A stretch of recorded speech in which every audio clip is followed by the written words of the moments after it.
It's negative attention at best. Call it nothing. Maybe something. It's all about ascension, I guess. Don't put me to rest.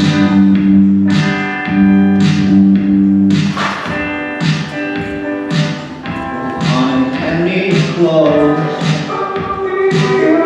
take a picture or two.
The enemy, of course, was as elbow in the moment, and before I knew it, I saw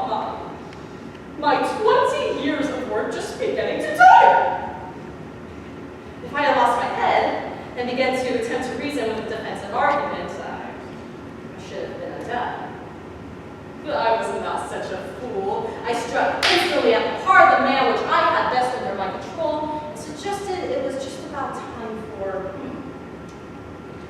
some lunch. The enemy presumably made the counter-arguments. You know how one can never quite overhear what he says to them. And he suggested that this matter is far more important than lunch.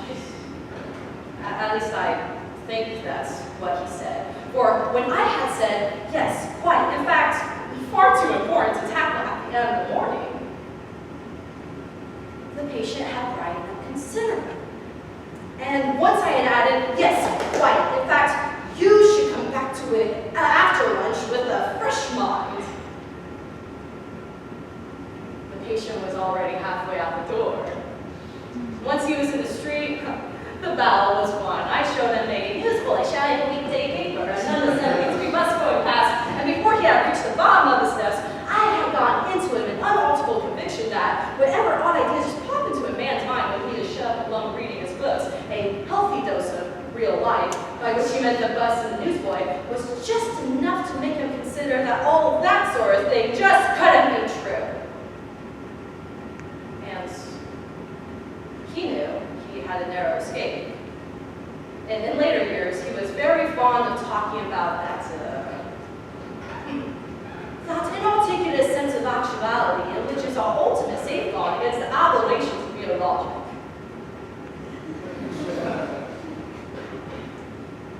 He is now safe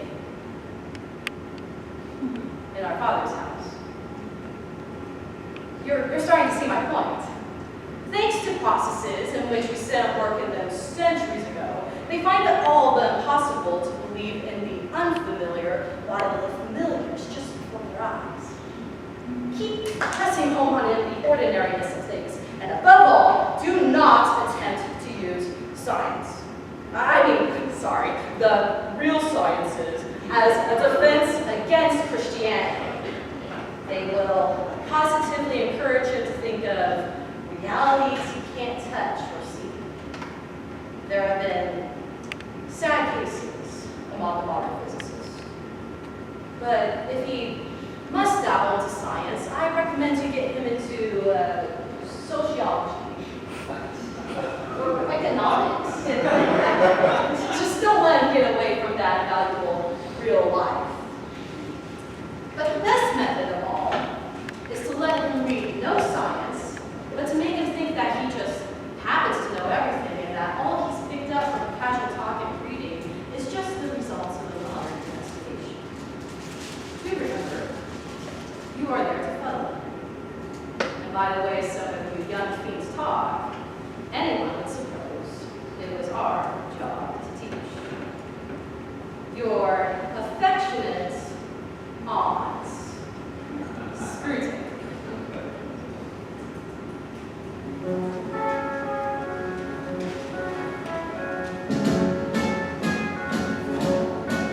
Imagine me and you, I do. I think about you day and night. It's only right to think about the girl you love and hold her tight. So happy together. I should call you up, invest a dime, and you'd say you belong to me. So it's my mind. Imagine all the world you do. So very fine, so happy together.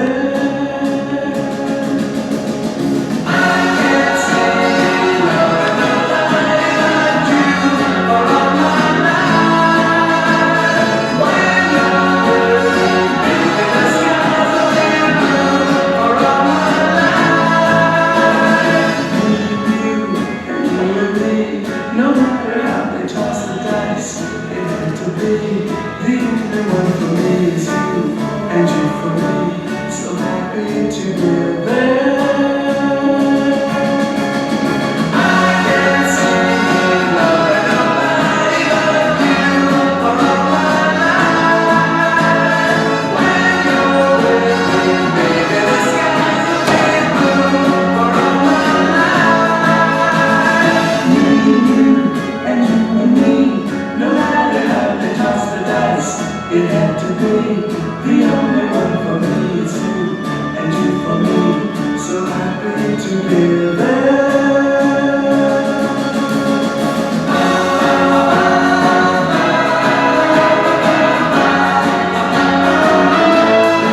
Yes, it had to be. The only one for me is you, and you for me. So happy together. So happy together. How is the weather? So happy together. We're happy together.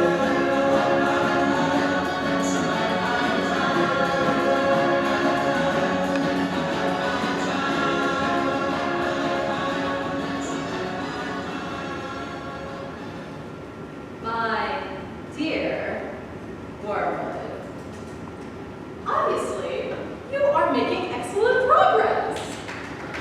My only fear is, less than attempting to hurry the patient, you awaken him to his sense of his real position. For you and I, who see that position as it really is, must never forget how totally different it ought to appear to him. We know that we have introduced to him a change of direction in his course, which is already taking him out of his orbit around again. But he must be made to imagine that all the changes which have been made are trivial and irrevocable. He must not be allowed to suspect that he is now, however slowly, heading straight towards the sun on a line that will take him down to the cold and dark of utmost space. For this reason, I am almost glad to hear that he is still a churchgoer and a communicant. And I know there are plenty of dangers in this, but anything is better that he should realize the break that is made in his Christian life.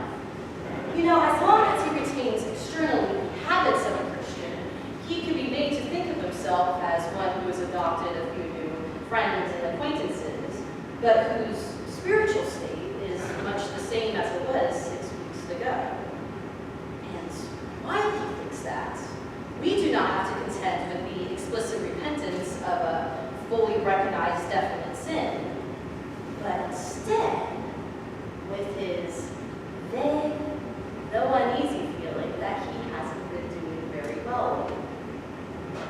And this dim uneasiness means careful handling. If it gets too strong, it will wake him up and spoil the whole game. But on the other hand, if we try to suppress it entirely, which, by the way, the enemy will probably not allow us to do in the first place, we lose an element which can be used for our good advantage. If we allow this feeling to live, but not so much where it thrives and flowers into real repentance, it has one invaluable tendency. It increases the patient's reluctance to think about the enemy. All humans, at nearly all times, have this sort of reluctance. But when thinking of him requires facing and intensifying a whole big cloud of half-conscious guilt, their reluctance increases tenfold. And they start to hate every idea that suggests them. Just as how a man in financial embarrassment hates the very sight of his passbook. In this state, your patient will not admit, but he will increasingly dislike his religious duties. He will think about them as little as it can beforehand and forget about them as soon as possible once they're over. You know, a few weeks ago, you had to tempt the patient into unreality and inattention to his prayers. Now, you will find him opening up his arms and practically begging you to distract his purpose and be numb his heart. You will want his prayers to be unreal, for he will dread nothing as so much as offending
My dear, my very dear, Wormwood, as this condition becomes more fully established, you will be gradually freed from the tiresome business of providing pleasures as temptations. As the uneasiness and his reluctance cut him off more and more from all real happiness, and as habit renders the pleasures of vanity and excitement and flippancy as once less pleasant and hard to forego, for that is what habit fortunately does to a pleasure, you will find that anything or nothing is sufficient in attracting his wandering attention. You no longer need a good book which he really likes to keep him from his prayers or his work or his sleep.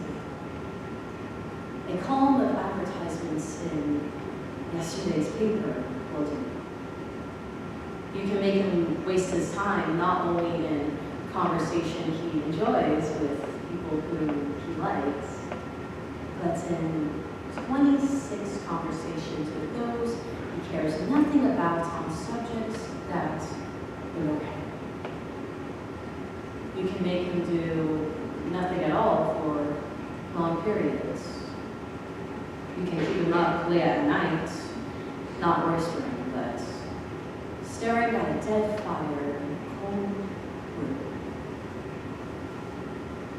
All the healthy and outgoing activities which we want him to avoid can be just as easily inhibited and nothing inhibited in return. So that last, he may say, as one of my own patients said on his arrival down here, I now see that I spent most of my life in doing neither what I ought or what I liked.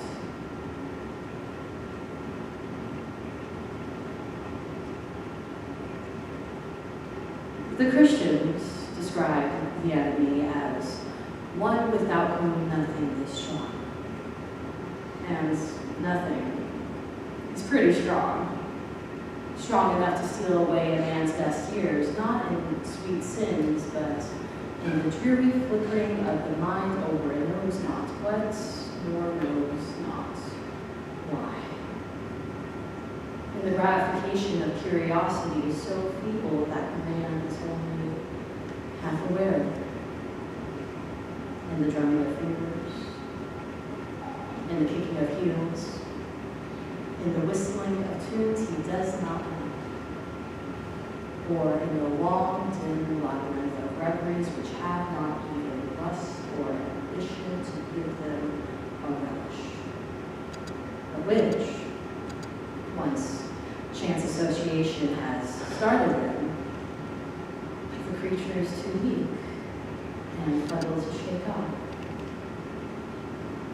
You will say that these are very small sins, and doubtless, like all young tempters, you are anxious to report back to me such spectacular wickedness.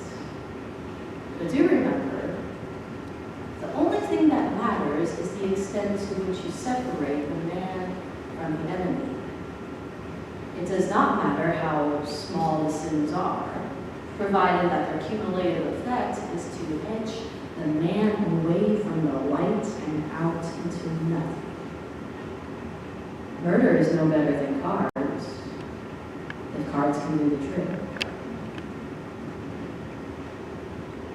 Indeed, the safest road to hell is the gradual one. The gentle slope, soft underfoot, without sun churnings, without milestones, without signposts. Your increasingly and most ravenously affectionate aunt, Screwtape.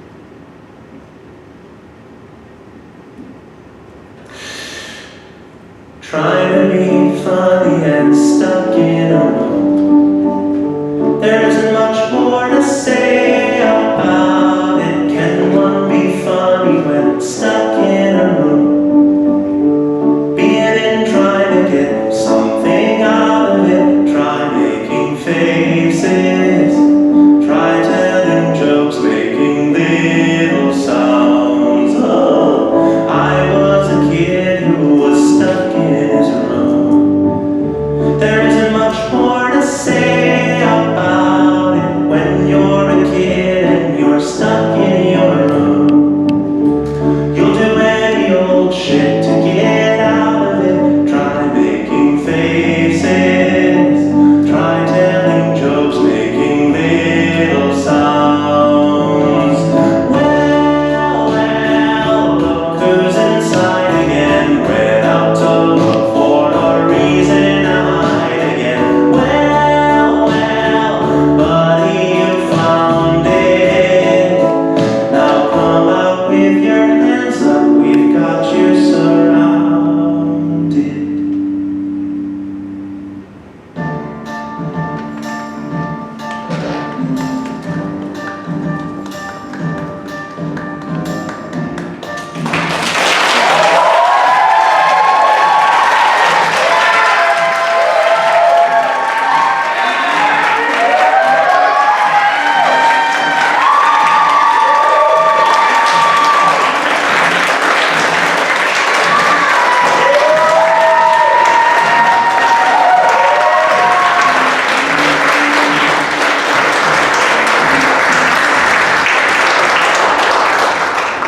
So thank you so much for coming to see Screwtape. Oh my goodness. Wow, yeah. I have a lot of thank yous to give out. I want to thank, first of all, my friends Ruby and Mariette.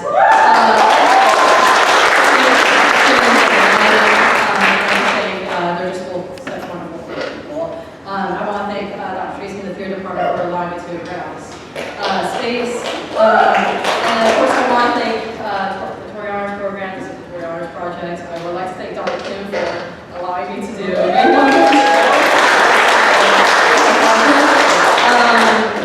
and yeah, I have to thank again you guys for coming because yeah, this would be a show if you guys didn't come. So this has been so fun to do, and I'm glad you got to see it. It means something to me. I hope